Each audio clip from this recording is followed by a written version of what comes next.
మర్రి చెట్టు సాక్ష్యం. చందమామ కథ. మే 1961 నుండి. ఒక ఊళ్ళో నారాయణ శెట్టి అని ఒక ధనికుడు ఉండేవాడు.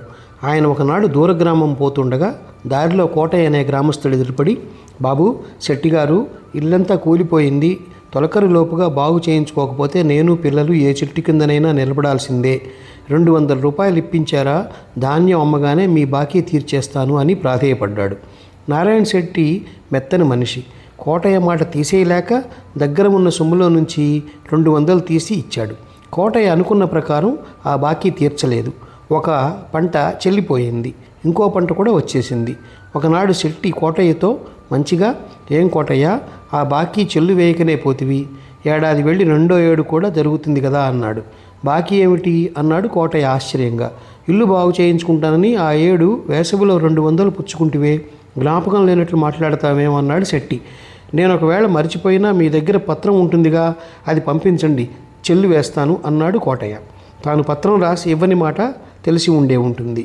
నువ్వు నాకు పత్రమైనా రాయలేదే, ఇవాళో రేపో చెల్లు చేస్తావు కదా అని ఈ భాగ్యానికి పత్రం దేనికి లెమ్మని నేను నిన్ను అడగలేం లేదు అన్నాడు శెట్టి. ఇది చాలా బాగుందండోయ్, మీరెంత సంపన్నులైతే మాత్రం నాకు లేని బాకీలు అంటగడతారా అన్నాడు కోటయ్య గొంతెత్తి అఘాయిత్యంగా. నలుగురు పోగయ్యారు. ఏమిటంటే ఏమిటని శెట్టిని కోటయ్యను అడిగారు. శెట్టి జరిగిన సంగతి జరిగినట్టుగా చెప్పాడు. అన్ని అబద్ధాలన్నాడు కోటయ్య. ఇదేదో మున్సబు గారు తేల్చాల్సిందే, అక్కడికి పదండి అన్నారు ఊళ్ళో వాళ్ళు. మున్సబు గారితోనైతే మాత్రమే ఉన్నమాట చెప్పడానికి నాకేం భయం అంటూ కోటయ్య ముందుకు నడిచాడు. మున్సబు చాలా తెలివిగలవాడు. ఆవలిస్తే పేగులు లెక్క పెట్టగలడు. ఆయన శెట్టి చెప్పిందంతా విన్నాడు, కోటయ్య చెప్పింది విన్నాడు. నేనేం బిచ్చగాడినా, 200 అప్పు చేయవలసిన కర్మ నాకేం, నా పొలంలో వచ్చే గింజలు అమ్ముకుని ఇల్లు బాగు చేయించుకున్న మాట నిజమే. శెట్టిగారు నాకు నిజంగా అప్పిస్తే 2 ఏళ్ళు పత్రం సాక్ష్యం లేకుండా ఊరుకుంటారా అన్నాడు కోటయ్య. మున్సబ్బు శెట్టికేసి తిరిగి, ఏమండి, మీరు కోటయ్యకు డబ్బు ఎక్కడ ఇచ్చారు, డబ్బిస్తుండగా ఎవరు చూడలేదా అని అడిగాడు. అక్కడ ఎవరున్నారు బాబు, ఒక మర్రి చెట్టు కింద కూర్చుని డబ్బు తీసి ఇచ్చాను అన్నాడు శెట్టి. ఇకనేం, ఆ మర్రి చెట్టును సాక్ష్యం వేసుకుందాం, మీరు ఇప్పుడే వెళ్ళి ఆ మర్రి చెట్టుతో నేను రమ్మంటున్నానని చెప్పి రండి అన్నాడు మున్సబు శెట్టితో. శెట్టి మర్రి చెట్టు వచ్చి సాక్ష్యం చెబుతుందా అండి అన్నాడు సంకోచంగా. నేను రమ్మంటే రాకేం చేస్తుంది, వెళ్ళి త్వరగా చెప్పి రావయ్యా, ఆ మాట కాస్త మర్రి చెట్టుకు చెప్పి నీ దారిలో నువ్వు వచ్చేయి, మేమంతా నీ కోసం వేచి ఉంటామన్నాడు మున్సబు. అక్కడ చేరిన వారంతా మున్సబు మాటలకు తెల్లబోయారు. ఇక కోటయ్య ఆనందానికి అంతే లేదు. మున్సబుకు మతిపోయిందని, తన బాకీ రుజువు కావడం కల్లా అని అతను లోపల సంతోషించసాగాడు.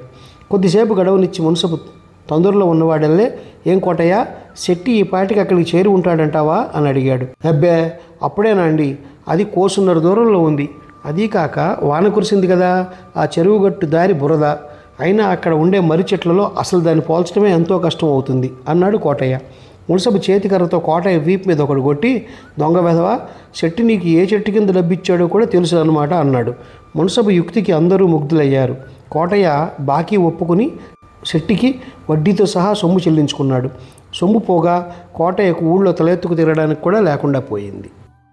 ఈ కథ నచ్చినట్లయితే షేర్, లైక్, సబ్స్క్రైబ్ చేసి పక్కనున్న గంట ఐకాన్ని కొట్టండి.